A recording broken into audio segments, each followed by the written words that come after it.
Pyrosis. Next प्यारे दोस्तों, इसके अलावा मैं किससे को रिलेट करता हूं? वॉमिटिंग से, हार्टबर्न से है और वॉमिटिंग से को रिलेट करने की कोशिश कर रहा हूं। तो आपको पता है कि ड्यूरिंग प्रेगनेंसी एक हार्मोन आता है जिसका नाम है HCG, ह्यूमन कोरियोनिक गोनेडोट्रोपिन, जो प्रेगनेंसी के 8वें दिन आता है, 8वें वीक में पीक लेवल पे जाता है, 12 वीक के बाद कम होता है। ये वॉमिटिंग के लिए रेस्पॉन्सिबल होता है, यानी इमेसिस ग्रेविडेरम के लिए। इसके अलावा मेंटेनेंस ऑफ प्रेगनेंसी के नाम से एक हार्मोन आता है जिसका नाम देखने को मिलता है दोस्तों, एक हार्मोन आता है जिसका नाम देखने को मिलता है प्रोजेस्टेरोन हार्मोन।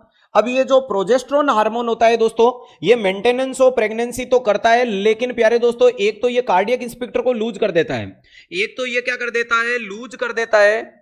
एक तो ये कार्डियक इंस्पेक्टर को लूज कर देगा, दूसरा ये डिक्रीज पेरिस्टालसिस भी कर देता है। ध्यान रखिएगा, ये HCG होता है, एक तो डिक्रीज पेरिस्टालसिस कर देता है, लूज कर देता है कार्डियक इंस्पेक्टर को। अब जब ये कार्डियक इंस्पेक्टर ये ढक्कन ढीला हो जाएगा और HCl के कारण जो गैस्ट्रिक कंटेंट है HCG के कारण ये रीगर्जिटेट होकर के ऊपर आएगा, इसी को तो अपन बोलेंगे जिया जरेले, जिया जले।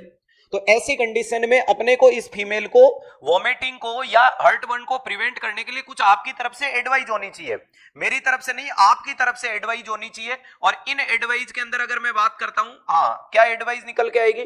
तो पहला तो बोल सकते हो अर्ली मॉर्निंग, पहला तो क्या बोल सकते हो? Early morning, early morning dry carbohydrate. दूसरा बोल सकते हो प्यारे दोस्तों स्मॉल फ्रीक्वेंटली मील, स्मॉल फ्रीक्वेंटली मील।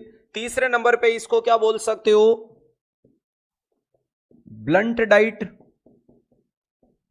ये कुछ चीजें इसको सजेशन देने की कोशिश करोगे, यानी कम खाओ बार बार खाओ, कम खाओ बार बार खाओ, इसको ब्लंट डाइट बोलेंगे, जो नॉन इरिटेटिंग होती है। ब्लंट डाइट को आप क्या बोल सकते हो? सर हम ये कह सकते हैं नॉन, इसी को आप नॉन इरिटेटिंग कह सकते हो, इसी को आप अर्ली मॉर्निंग ड्राई कार्बोहाइड्रेट दोगे। ये चीजें क्या करेगी? कहीं ना कहीं इसकी वोमिटिंग को प्रिवेंट करने की कोशिश करेगा। हाँ, बिस्किट विस्किट खिला दो, ये तमाम चीजें जब इसको, इसके अलावा प्यारे दोस्तों रीगर्जिटेशन को रोकने के बाद आफ्टर, इसके बाद इसको advise for tailor sitting position. Tailor sitting position का मतलब खाना खाने के बाद एटलीस्ट 30 मिनट के लिए खुद को फोल्ड नहीं करना है, खुद को फ्लेक्स नहीं करना है, खुद को झुकाना नहीं है। ऐसे नहीं कि जो प्लेट है वो खुद की प्लेट उठाने के लिए झुके, वरना रीगर्जिटेट हो जाएगा। तो इसको कौन सी पोजीशन सजेस्ट करनी है? खाना खाने के बाद 30 मिनट के लिए इसको टेलर सिटिंग पोजीशन भी सजेस्ट करनी है। खाना खाने के बाद 30 मिनट के लिए इसको क्या करना है? टेलर सिटिंग पोजीशन भी सजेस्ट करनी है, यानी एकदम खुद को स्ट्रेट बिठाना है।